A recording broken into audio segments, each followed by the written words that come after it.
नमस्ते बच्चों। संस्कृतम कक्षा अष्टमी।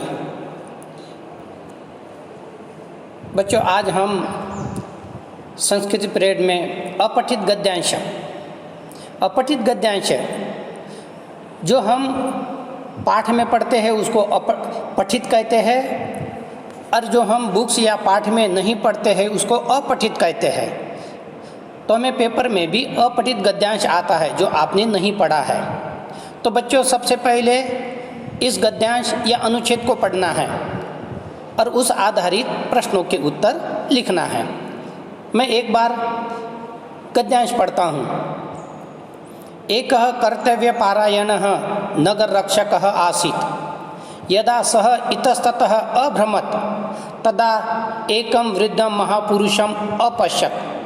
सः वृद्धः आम्रवृक्षस्य आरोपणे संलग्नः आसीत्। इदं दृष्ट्वा सः नगररक्षकः तं वृद्धम् अकथयत्, भवान् किमर्थं वृथा परिश्रमं करोति? यदा एषः वृक्षः फलिष्यति तदा भवान् जीवितः न भविष्यति।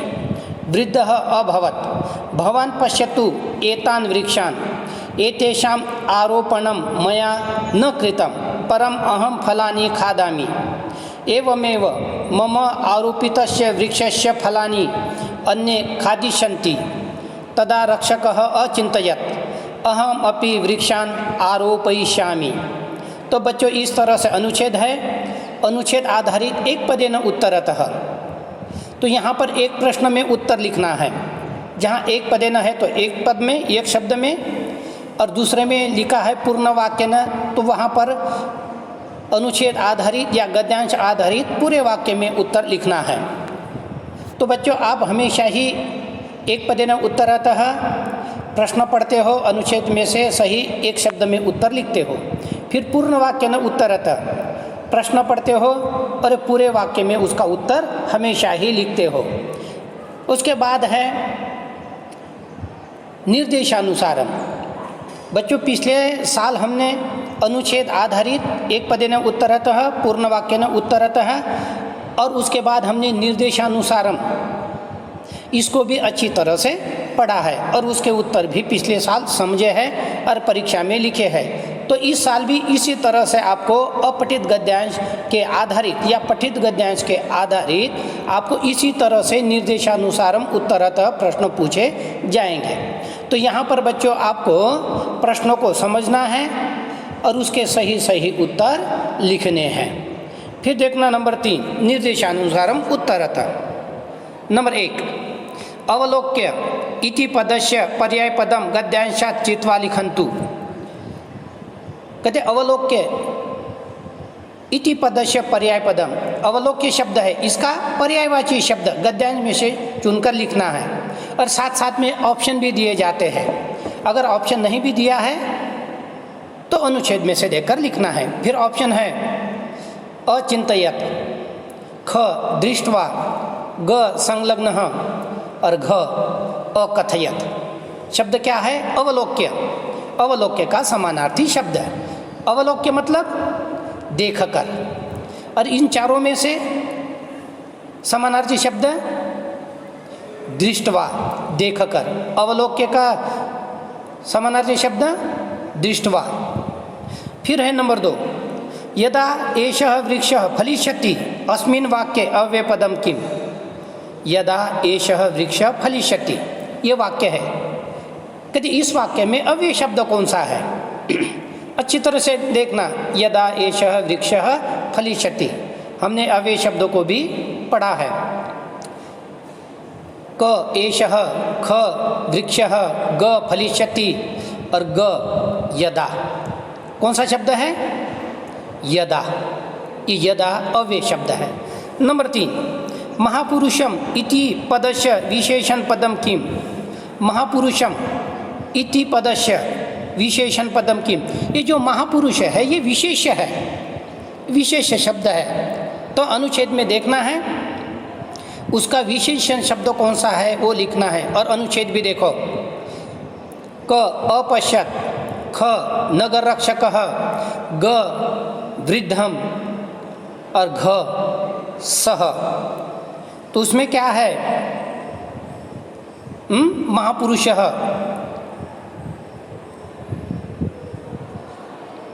कौन सा है? वृद्धम, बूढ़ा, महापुरुषः, है ना। तो ग सही उसका उत्तर है। अब इसके बाद देखेंगे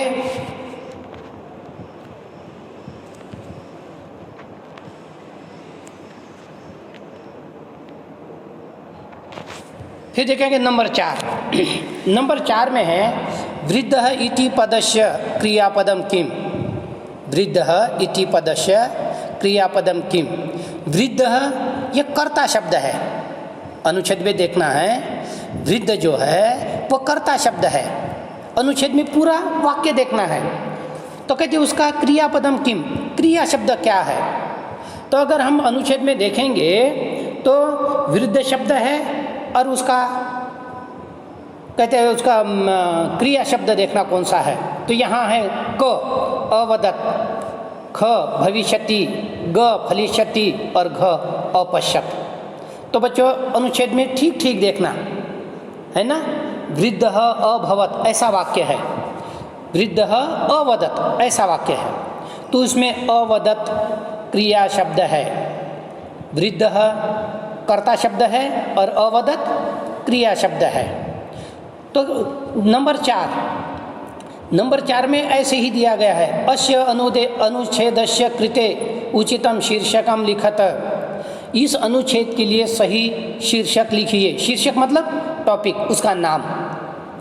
जिस विषय पर यह गद्यांश दिया गया है उसके लिए आप क्या उसका शीर्षक या नाम दोगे, है ना। तो कुछ कहेंगे कि वृक्षः रक्षणम, वृक्षः आरोपणम, पेड़ की रक्षा करना, पेड़ लगाना, है ना। वृक्षस्य महत्वम, इस तरह से उसका शीर्षक देना है। तो बच्चों इसी तरह से यहाँ पर कहते हैं नंबर 2 भी अनुच्छेद दिया गया है। मैं जल्दी जल्दी पढ़ लेता हूँ।